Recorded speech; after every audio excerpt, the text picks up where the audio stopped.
Hey everybody, ModelMan here, and I have wired up everything that can be wired up.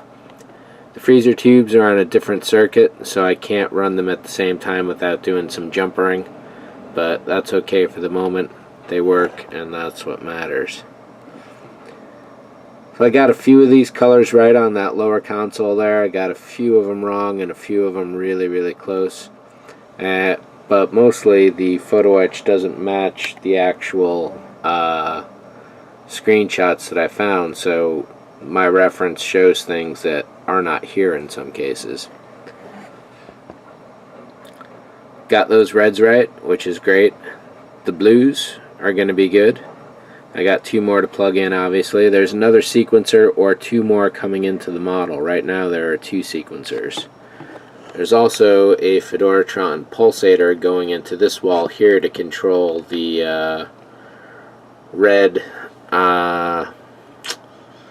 There's two red towers on the side of the danger ball, and the two red towers on the stage set have three different light bulbs in them, each one of them flashing at different times. So to replicate that effect in a single LED, I'm going to use a Fedoratron pulsator to get a flickering going on, and that'll be close enough essentially. Unfortunately, there's no way to control the rate of the flicker, so it's going to be whatever it is. So if it's too fast or too slow, that's all there is to it. The danger ball itself has probably a dozen fiber optics coming out of it. Those are going to go to different sequencers. I do need to make warm white LEDs for all of them now that I think of it. Haha. That could be like 4 or 5 to get a good spread. Maybe 3 or 4, I guess. That should be able to do it. I don't want all of them going on and off at the same time, nor too many nor too few, so that's actually going to be tricky. There's a couple other LEDs to put in here that I'm about to do now. The general alarm sign is going to get lit, as well as the little thing above it. The two yellow LEDs up top there, or the three rather, there should be 4, but the photo etch only has 3 holes. So that's the way that is. And then there's going to be LEDs in here. This top section right there is going to have a single flickering yellow LED, also driven by the pulsator. And it's going to have 1 or 2 steady LEDs to back that up. It was always on, it just had a flicker to it at, I think, often enough. The 3 decals below that, green, yellow, and red, each one of those gets an LED behind it of the appropriate color, and those need to be either on or off. In the show, they don't alternate as a sequencer would. Either one is on and the others are off, or another is off and whatever is on. Sometimes all 3 of them, always just one of them. And the 6 holes below that also are going to be getting their own fiber optics, which still have to be installed. That's probably one of the last fiber optic things I have to do, along with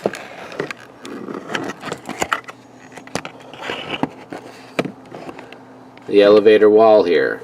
The elevator control is going to get 5 or 6 fiber optics in it. That piece might already have the fiber optics in it. I'm just waiting to install it because I don't want to accidentally ruin the piece. And there's a bit of dusting I got to do. Sorry for all the noise there.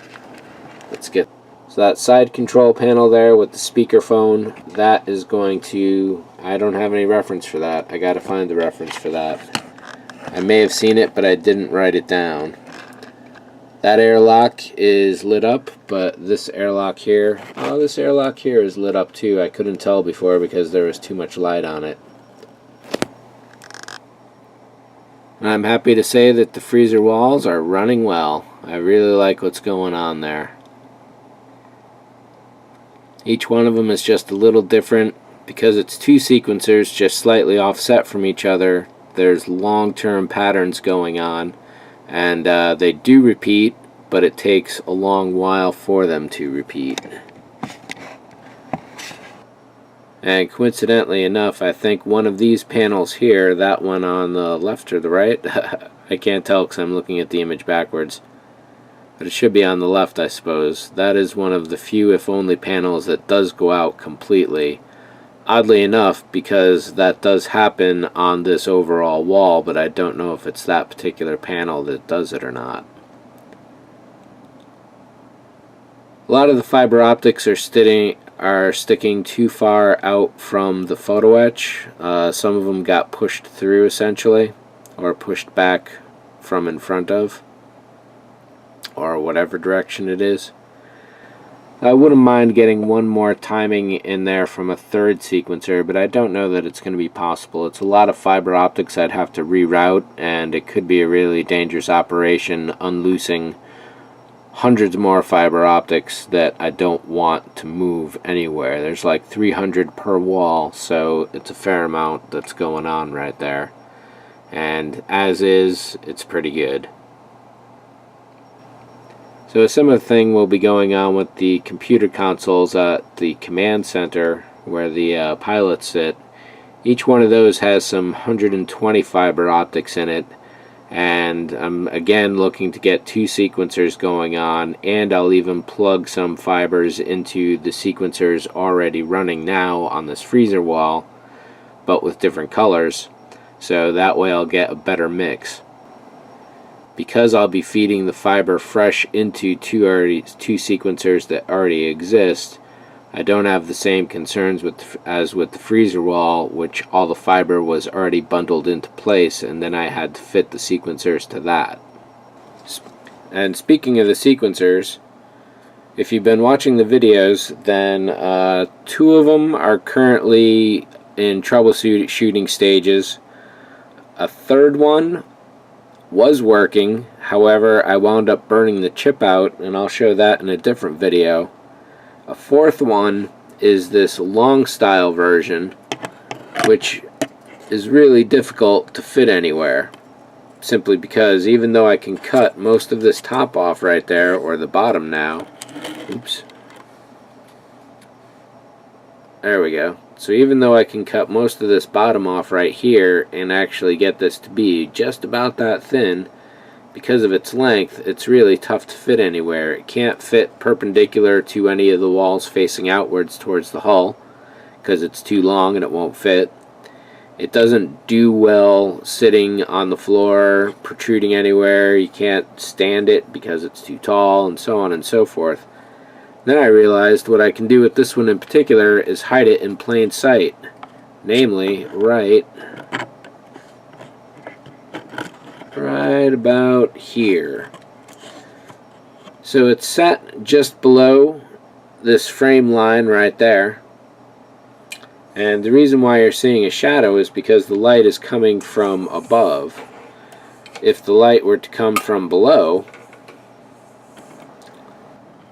there we go, right there, I think. That should hide it pretty well. The power line is actually running behind this guy right here, straight down, as is a capacitor sticking straight out of there too. There, you can kind of see the shadow now. Resting it on, there's basically some key pegs that are sticking through here, and resting the board on that does create that shadow even though the light's coming from far below. And so yes, I'll be hiding this board in plain sight. I do have a little trimming to do. Right now this edge here is resting right against this wall, so I've got to trim back over this side, rather trim back up over this side, cut it really low, and then glue it directly to the back of the glass and this sidewall over here. And this setup here has the added advantage that the power wires are going to be coming off of this end here, which means I can route them through a tube right here and straight back along this fiber path. No sweat. There should actually be plenty of room right under here at the command console. And here's a quick look at that chip I burnt out. I wound up getting the polarity on the wires wrong, and it started cooking. And geez, once this thing started smoking, it really started smoking. It did not take long. piff and a crackle, and acrid, obnoxious smoke. Really bad smelling stuff. I had to get out of here and wash my hands just because they had been near the smoke. It was that bad of stuff. But this board is going to fit well, and I'm hoping to pull this 555 off of there and replace it and get this installed for a 4th sequencer, and maybe I'll even be able to get a 5th in here.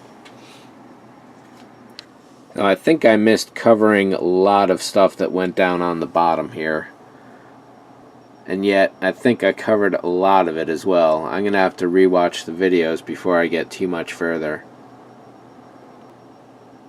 Next major task is routing all of this fiber optic to wherever it's going to live. I may have to put some new LEDs down for sequencing options. That shouldn't be any trouble though. There's going to be a lot of choices to choose from. Fitting them someplace, that's going to be the trick, because it is starting to get crowded. This underside here, I can definitely use the word delicate to describe it. It's certainly good enough for itself, but if I don't have to land it on top of these delicate wirings going on, all the better. I left a lip of the 10mm LED above the brass rim so the brass wouldn't be cutting into those lines at all, or at least it would reduce the possibility of the brass cutting into those lines. But I still don't want anything touching anything else wherever possible. I quickly realized that this leg was getting bent a little too much, so I glued the wire to the surface, and I'm probably going to have to do similar things. Here's a spot where I put these 2 wires on that brass tube. That's just to help minimize any motion going on, but I don't want it so tight that if any pressure is applied, it's going to rip though, of course. All of this is certainly a fun little mess. I'm not quite ready to seal it off yet, simply because I'm going to be adding more LEDs to the situation. I need a few more colors going on, especially yellows and a couple reds, I bet. So at this point I should do a video dump and get some editing going, see where this whole series is at. That'll give me a quick break from all of this work, and it'll give me an immediate and good retrospective of what I've just done and help me see where I need to go still. So thanks for watching, everybody. See ya.